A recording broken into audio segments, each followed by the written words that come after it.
Hello again, it's me, that guy with the YouTube channel, and today we'll be doing another review.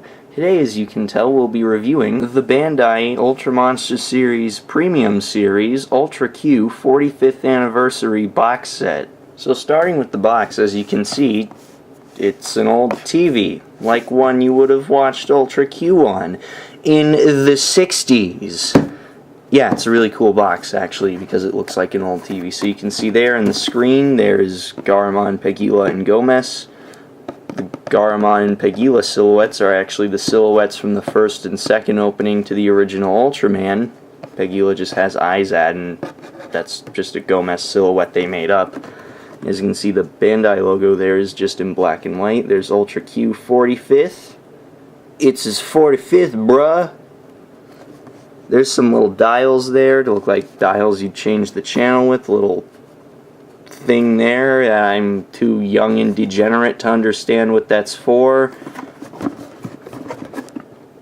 Opened. So you know that this thing has been opened. Yeah, this was apparently on display in a store before I bought it, even though I bought it online. Yeah, anyways, on the side, Garamon, Peguila, Gomess. Ultra Monster Series Premium, right along there. There's a little vent. There's a thing that's meant to look like a thing you'd carry the TV with. Back of the box is a little ton of legal stuff. And Garamon, Peguila, Gomess again with more continuing that TV design. Side is the same thing as the other side. The top of the box, it looks like little TV antennas, which is cool, and it's 2D, so it's kind of weird. And this is the one thing I really love about this box. The bottom continues that TV aesthetic too, with like the little legs that it's standing up on. That's awesome. It's great. Yeah, it's a square of cardboard. Why am I saving this? What has my life become? So starting with detail on the three figures with Peguila, there really isn't much to say in the way of him. This is the 2000 series Peguila, so it is a nice sculpt, as most 2000 figures have.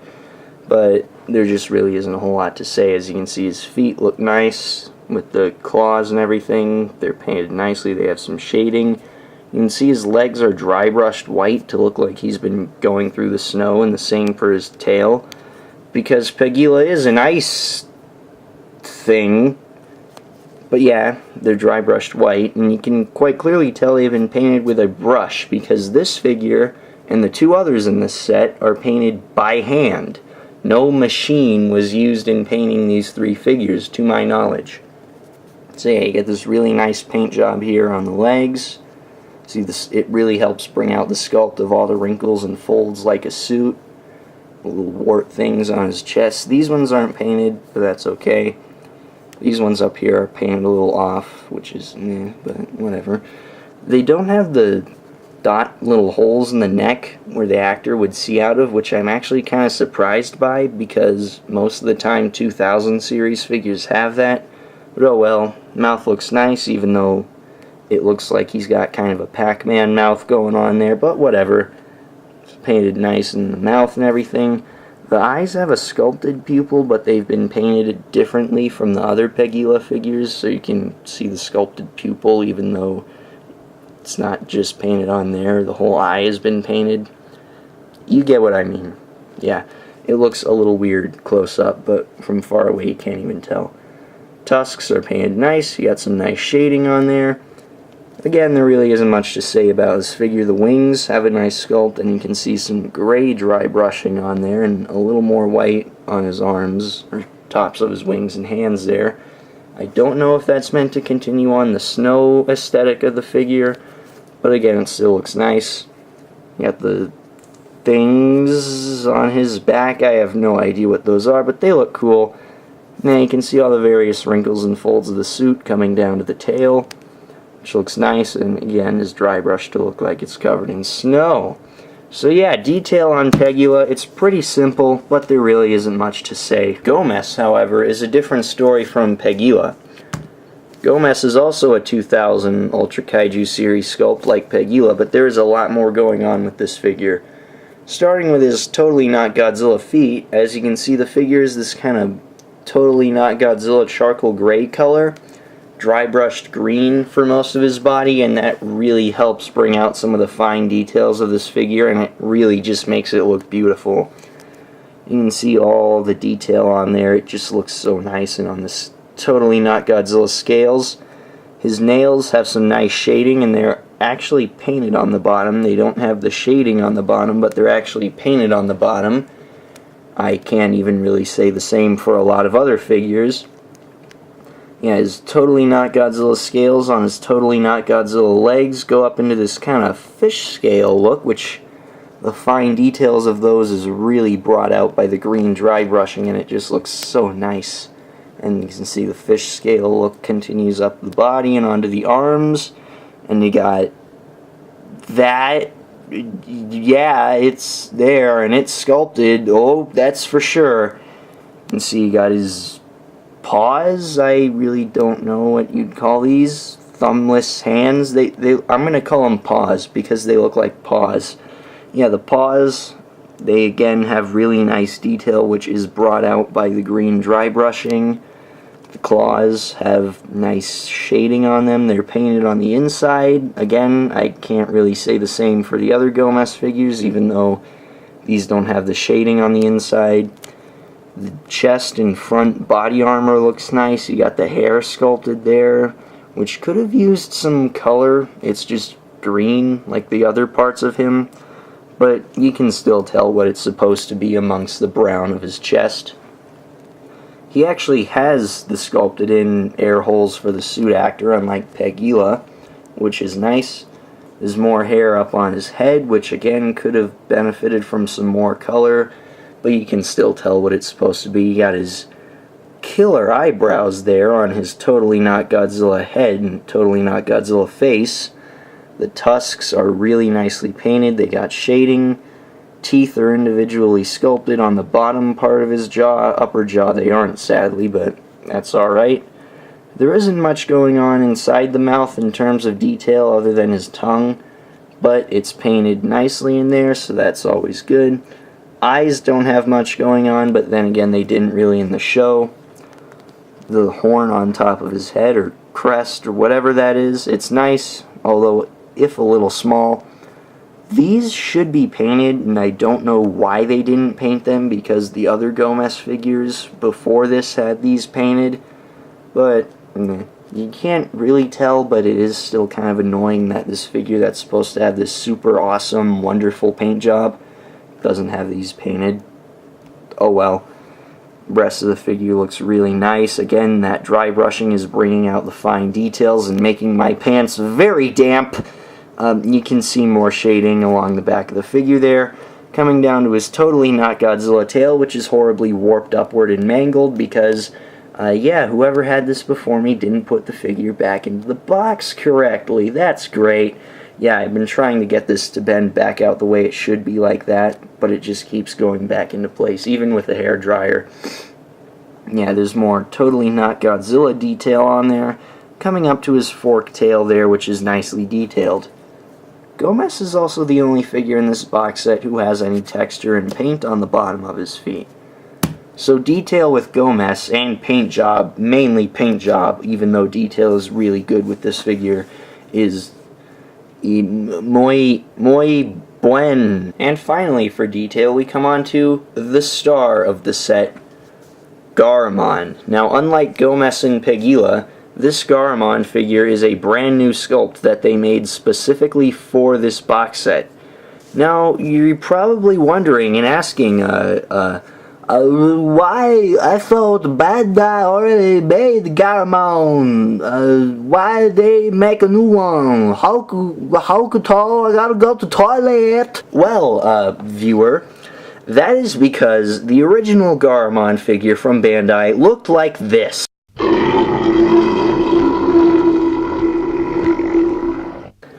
Yes, now let's never speak of that Garamon figure again and look at this new one which Bandai have made, which is so very beautiful.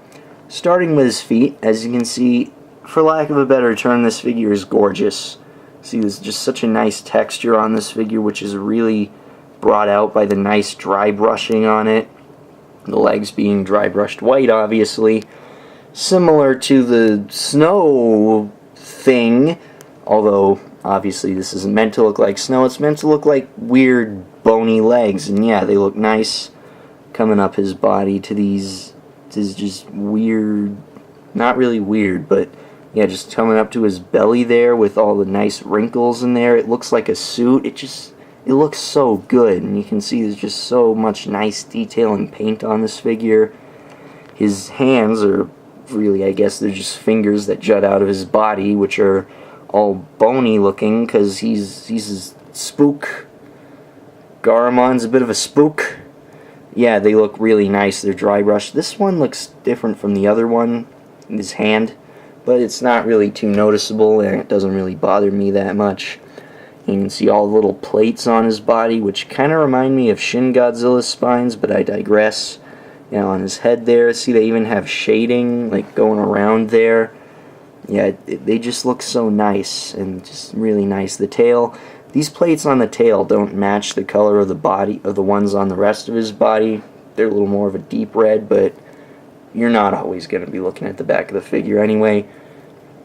The tail is a little big and maybe doesn't curl as much, but then again, the old Garamon figure had a tail that looked like this. Again, we're not going to talk about that Garamon figure, we're going to talk about this one. Tail, even though it's a little big, looks nice.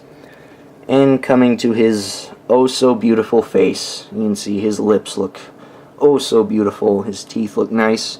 There is a little bit of paint slop here and there, but it's just something that would be understandable, like a little bit of white from the tooth bled over, black from the inner pupil on his brow, nothing like SH Monster Art's Shin Godzilla bad. And you can see the little plates there on his head looked really nice, in his eyes. And it may look like they're just black on camera, but they're actually a very deep red with a black inner pupil, which that is such a nice attention to detail there. I can't believe they actually did that. And you can see just the rest of the sculpt on this figure's face. The texture is so nice, and just the paint on his nose. Yeah, I really love this figure, and if you can't tell, Garamon's one of my favorite Ultra Monsters. You probably can't tell, I'm rambling. So for articulation on the three figures, starting again with Peguila, the tail, it moves all the way around 360. The tail, it moves 360. It's a really nice joint. The tail moving 360. You see, it's a very firm joint. You can move it, and it doesn't wiggle anywhere. It's a very firm, good. It's stiff, but not too stiff. But it's not like loose or anything. It's a very nice joint. The tail moves 360. There's also a glue seal at the head, although it's glue sealed, so you can't turn it. You'd think that it could, but no. I guess his body's a little too thin. The wings also aren't glue sealed in, so you can kind of flap them in and out ever so slightly, like some of the Bandai Fire Rodans and Mothras. But that really is an articulation. But let's just get a little more of that tail action moving there. For Gomess's articulation, his arms move. You could probably get him to move more than this, but I really don't want to risk damaging this figure's beautiful paint job.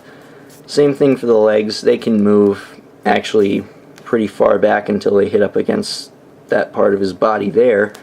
But again, I don't want to force them to go all the way around, just so that you can see they go all the way around, because that will damage the figure's paint job. The tail moves with no glue seal, surprisingly, and all the way around, obviously.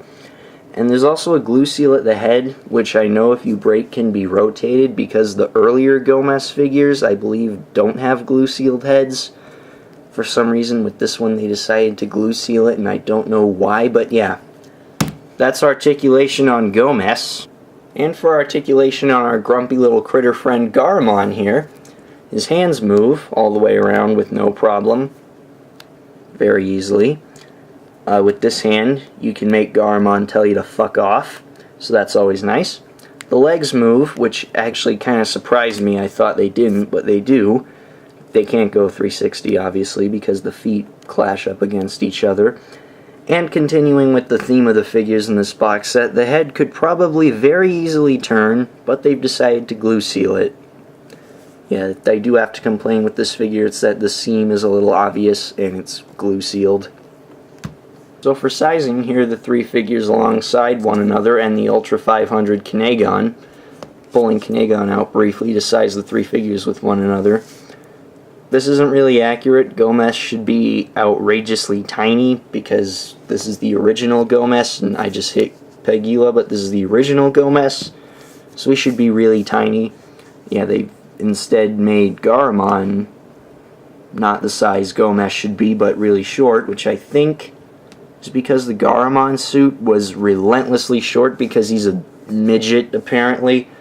But yeah, and with Kinegon, it doesn't really need to be accurate. Kinegon doesn't need to size with anybody. He's like a little taller than a kid. Here are the three figures with a variety of different Ultra Hero figures. Here is Garamon alongside the Baltan ship from the SH Figuarts Ultraman, because Baltan ship was a reuse from the Cicada Man ship. Cicada Man being the aliens that brought Garamon to Earth in Ultra Q. I don't know why I'm comparing these figures together. I'm just shitting with you. There's totally not a reason I'm doing this here. Here they are with Tamashii Nation's Prodigal Son and the figure that everybody has. Seriously, if you do not have this figure, you probably don't even collect figures in general. Here they are with Wu.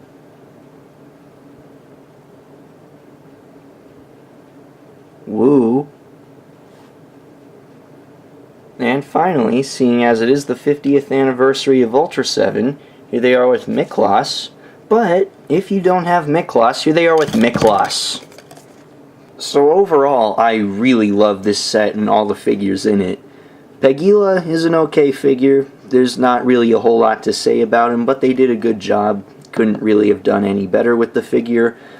Gomess is just a really nice figure, and his paint job in this set is outright beautiful. And I can't say enough good things about this Garamon figure. It is that good, especially compared to that. Yes, let's stop talking about that other Garamon figure. This set is not very easy to find. I'm pretty sure it's released in very limited numbers back in 2011. So good luck trying to find it. The few times I've seen it for sale, it was $100 and up, except when I got this off Mandarake for a little over $50 plus shipping, which is kind of a lot to pay for three figures, but then again, some asshole tried to sell this set to me for $200, so I'm glad with paying a little over $50 plus shipping.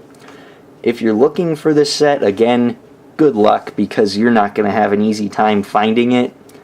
Last time I saw it for sale was when I got it not too recently off of Mandarake, so that site would probably be your best bet if you're looking to get this. You can also check eBay every now and then, even though they're not the best place to get figures from. I've seen this set for sale on there twice. Both times it was $100, so yeah, this set costs a lot of money is what I'm trying to get across here. There are obviously other releases of this figure, like with Peguila. There was the original 2000 series version. There was actually two other releases around that same time. There was a Hyper Hobby version, which was black and white and included a vintage style tag for no good reason whatsoever, except it was a vintage style tag. And there was another Peguila figure that was clear and randomly shoehorned into a box set with Ultraman and Ultraman Tiga that was meant to recreate the famous handshake scene. Yeah, they just kind of shoehorned a clear Peguila in there for absolutely no good reason whatsoever. Honestly, I would probably say this is the best of those Peguila figures, followed by just the standard 2000 series Peguila. All the Peguila figures aren't very easy to find. This video needs a Peguila counter. Anyways, Gomess has also had a number of releases, actually quite a few, including this one. There was 3 when it originally came out in 2000. There was obviously the standard release, which was just the standard Gomess. There was a Hyper Hobby exclusive black and white Gomess, which didn't include a vintage style tag like Peguila. There was also a clear smoke gray version of Gomess, which came in a set with a clear red Ultraman and was exclusive to the Asian Fantasy Film Expo in commemoration of Eiji Tsuburaya's 100th birthday. Obviously, after those three, there was this release, and 1 year after this was made, in 2012, there was a theater-exclusive Gomess for Ultraman Saga, which was just Gomess in his new colors. Yay!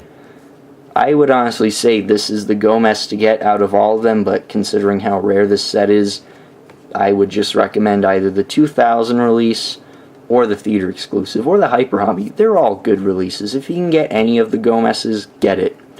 As for Garamon, this is this figure's only release, so if you want this Garamon, you need to get this set, and yeah, that's kind of it, because your only other option for Garamon is this.